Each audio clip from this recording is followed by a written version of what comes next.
প্রত্যেক দিনের মতো আজকে আবারও একটি রেসিপি নিয়ে আপনাদের সামনে হাজির হলাম। আজকে বানিয়ে নেব এগ চাউমিন। সবাই বানাতে পারেন, তবে আমি কিভাবে বানাবো সেটাই আজকে শেয়ার করব।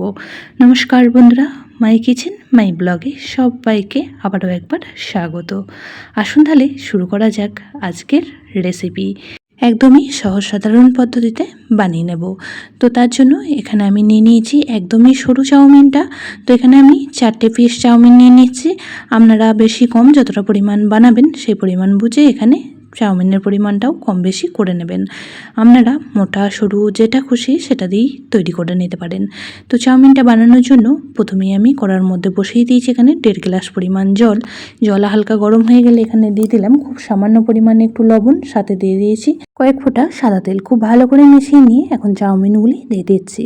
তো চাউমিনগুলি খুব বেশি নাড়াচাড়া করার প্রয়োজন নেই, খুব তাড়াতাড়ি সিদ্ধ হয়ে যায়। 4 থেকে 5 মিনিট সময় লাগবে, তাতে করে এই চাউমিনটা সুন্দরভাবে সিদ্ধ হয়ে যাবে। তো দেখুন চাউমিনগুলি 1 মিনিট পর একটু উল্টে দিচ্ছি, তাতে করে সিদ্ধটা খুব সুন্দরভাবে হয়ে যাবে। চাউমিন সিদ্ধ হতে খুব বেশি সময় লাগে না, 4 থেকে 5 মিনিট সময়ের মধ্যেই সিদ্ধ হয়ে যাবে। আর যেহেতু সরু চাউমিনটা ব্যবহার করেছি তাই একদমই তাড়াতাড়ি সিদ্ধ হয়ে যায়। তো চাউমিনটা দেখুন এই পর্যায়ে সিদ্ধ হয়ে গিয়েছে। তো এখন একটা ছান্তার সাহায্যে তুলে নেব আর জলটা খুব ভালোভাবে ঝরিয়ে নেব। তো এইগুলি তুলে এখন আমি একটা জালি থালার মধ্যে রেখে দেবো আর বেশ ভালো করে ঠান্ডা করে নেব। আর এই তেলটা দেওয়ার কারণে কিন্তু একটা চাউমিনের সাথে একটা চাউমিন আটকে যাবে না, একদমই ঝরঝরের থেকে যাবে। সবাই বানাতে পারেন, তবে এই পদ্ধতিতে একবার বানিয়ে দেখবেন, খুব জলদি হয়ে যায়। আর সামান্য কিছু ঘরোয়া উপকরণ দিয়েই আজকে চাউমিনটি তৈরি করে নেব। তো দেখুন থালার মধ্যে খুব ভালোভাবে চারপাশে একটা খুন্তির সাহায্যে সরিয়ে দিলাম। এখন ঠান্ডা করতে দিয়ে দিয়েছি আর এদিকে বেশ কিছু সবজি আমি কেটে নিয়েছি। আপনাদের পছন্দ মতন আপনারা সবজি ব্যবহার করতে পারেন, বা বাচ্চারা যে সবজি খেতে পছন্দ করে সেই সবজি দিয়েই চাউমিনটা তৈরি করে নিতে পারেন। এদিকে একটা বাটি নিয়ে নিয়েছি আর বাটির মধ্যে নিয়ে নিয়েছি 2টো ডিম। এখন ডিমটাকেও খুব ভালো করে ফেটিয়ে নেব। গ্যাসের মধ্যে একটা কড়া বসিয়ে দিয়ে দিলাম খুব সামান্য পরিমাণ একটু সাদা তেল। সম্পূর্ণ রেসিপিটি আজকে সাদা তেলেই বানাচ্ছি। তেল খুব ভালোভাবে গরম হয়ে গেলে ফেটিয়ে রাখা ডিম দুটি দিয়ে দিলাম। এখন ভুজিয়া বানিয়ে নেব। চাউমিন খেতে শুধু বাচ্চারাই পছন্দ করে না, বড়রাও অনেকেই পছন্দ করে। আর যদি এগ চাউমিন বানিয়ে নেওয়া হয় তাহলে তো কোনো কথাই নেই, সবাই খুবই পছন্দ করবে। আর চাউমিন ভেজ হোক, এগ হোক বা চিকেন চাউমিন হোক, সবাই কিন্তু ভীষণই পছন্দ করে। তো দেখুন ডিমগুলি এই পর্যায়ে ভুজিয়া বানিয়ে নিয়েছি, এখন একটা পাত্রের মধ্যে তুলে রাখবো। তো একটু বড় পিস করেই আমি ভুজিয়াটা বানিয়ে নিয়েছি যাতে খাওয়ার সময় মুখে পড়ে, আর এই ডিমগুলি মুখে পড়লে কিন্তু খেতে বেশ ভালো লাগবে। তো ডিম ভুজিয়াটা তুলে নেওয়ার পর কড়ার মধ্যে আবারও অ্যাড করে দিয়েছি 1 চামচ পরিমাণ সাদা তেল। তো তেল গরম করে নিয়ে এখানে প্রথমেই দিয়ে দিলাম যে পেঁয়াজটা কেটে রেখে দিয়েছিলাম, তো সেই পেঁয়াজটা। তো এখানে আমি একটা মিডিয়াম সাইজের পেঁয়াজ ব্যবহার করেছি। তো পেঁয়াজের সাথে এখন কেটে রাখা গাজরটাও দিয়ে দিলাম, সাথে দিয়ে দিচ্ছি এখানে ক্যাপসিকামটা। তো সমস্ত উপকরণগুলিকে এখন বেশ কিছুক্ষণ সময় ভেজে নেব। তো এই পর্যায়ে গ্যাসের ফ্লেমটা অবশ্যই করে হাইয়ে রাখবেন, তা নাহলে সবজিগুলি কিন্তু একদমই নরম হয়ে যাবে। নরম হয়ে গেলে চাউমিনটা খেতে তখন একদমই ভালো লাগবে না। সবজির পরিমাণটা আপনারা যেমন খেতে পছন্দ করেন সেই অনুযায়ী কম বেশি করে নিতে পারেন। তো এখানে আমি আমার পরিমাণ মতন সমস্ত সবজিগুলি ব্যবহার করেছি। তো দেখুন এই পর্যায়ে গাজর আর ক্যাপসিকামটা হালকা একটু নরম হয়ে আসলে এখানে অ্যাড করে দিচ্ছি কেটে রাখা বাঁধাকপিটা। বাঁধাকপিও এখন সমস্ত উপকরণগুলির সাথে বেশ কিছুক্ষণ সময় ভেজে নেব। অবশ্যই করে গ্যাসের ফ্লেমটা হাই করে রেখেই ভেজে নেবেন। তো বাঁধাকপির সাথে এখানে আমি একটা কাঁচা লঙ্কা ছোট ছোট করে কুচি করেও অ্যাড করে দিয়েছি। তো ঝালটাও আপনারা যেমন যা খাবেন সেরকম বুঝে শুনে অ্যাড করবেন। বাচ্চারা যদি খায় তা সেক্ষেত্রে লঙ্কাটা বাদ দিয়ে দিতে পারেন। তো খুব ভালো করে এখন সমস্ত উপকরণগুলিকে ভেজে নিচ্ছি।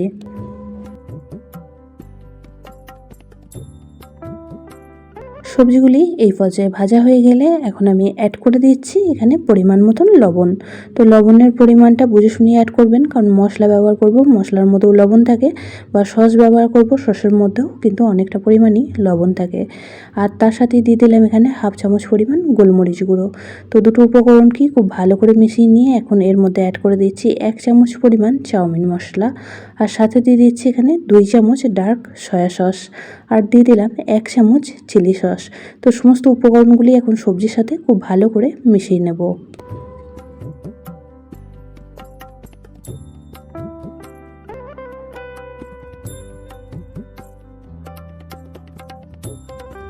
তো মেশানো হয়ে গেলে এখন জল ঝরিয়ে রাখা চাউমিনটা এর মধ্যে দিয়ে দিচ্ছি। আর দেখেই বুঝতে পারছেন চাউমিনটা কতটা ঝরঝরে হয়েছে তেল দেওয়ার কারণে। একটার সঙ্গে কিন্তু একটা আটকে যায়নি, খুব সুন্দরভাবে ঝরঝরে আছে। তো এখন সবজির সাথে চাউমিনটা বেশ ভালো করে নাড়াচাড়া করে মিশিয়ে নেব। পুরনো বন্ধুরা সবসময় আমার পাশে থেকে আমাকে এতটা সাপোর্ট করার জন্য অনেক অনেক ভালোবাসা। নতুন বন্ধুরা যারা চ্যানেলে ভিজিট করছেন, চ্যানেলটি এখনও পর্যন্ত সাবস্ক্রাইব করেননি, তাদের কাছে অনুরোধ রইল চ্যানেলটি সাবস্ক্রাইব করে পাশে থাকা বেল আইকনটির অল প্রেস করে দেবেন।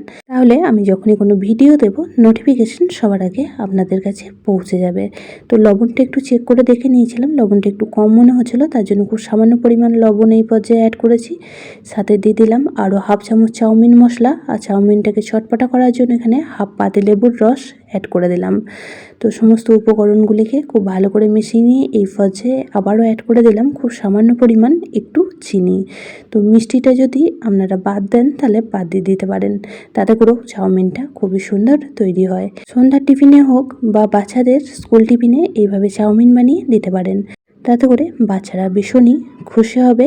আর বানানোর পদ্ধতিটাও কিন্তু খুবই সহজ, ঘরে থাকা সামান্য কিছু উপকরণ দিয়েই তৈরি হয়ে যায়, আর খেতেও কিন্তু ভীষণই ভালো লাগে। তো চাউমিনটা দেখুন বেশ ভালো করে বেশ কিছুক্ষণ সময় মিশিয়ে নিয়েছি। তো এই পর্যায়ে এখন আগে থেকে ভেজে রাখা ডিম ভুজিয়াটা অ্যাড করে দিচ্ছি। তো ডিম ভুজিয়াটা দিয়েও খুব ভালো করে এখন নাড়াচাড়া করে মিশিয়ে নেব। ঘরে থাকা সামান্য কিছু উপকরণ দিয়ে একদমই দোকানের স্বাদে চাউমিন তৈরি হয়ে যায়। তাই বাজার থেকে এখন না কিনে ঘরেতেই খুব সহজে তৈরি করে নিতে পারবেন। একদমই কিন্তু দোকানের মতনই স্বাদ আসবে যদি এইভাবে বানিয়ে নেন। তো চাউমিনটা একদমই রেডি হয়ে গেছে, এখন আমি একটা পাত্রের মধ্যে সার্ভ করে দেব। আর ওপর থেকে দিয়ে দেব বেশ কিছুটা পরিমাণ টমেটো সস, সাথে পেঁয়াজ, শসা আর কাঁচা লঙ্কা দিয়ে পরিবেশন করব। তো আজকের এই সহজ সাধারণ রেসিপিটি আপনাদের কেমন লাগলো অবশ্যই কমেন্ট বক্সে জানাবেন। যদি রেসিপিটি কোনো অংশে বেশি ভালো লেগে থাকে তাহলে একটা শেয়ার করে দেওয়ার অনুরোধ রইল। সবাই খুব ভালো থাকবেন, সুস্থ থাকবেন। আবারও দেখা হচ্ছে অন্য একটি নতুন রেসিপি বা নতুন কোনো ব্লগের সাথে। ততক্ষণের জন্য সবাইকে টাটা।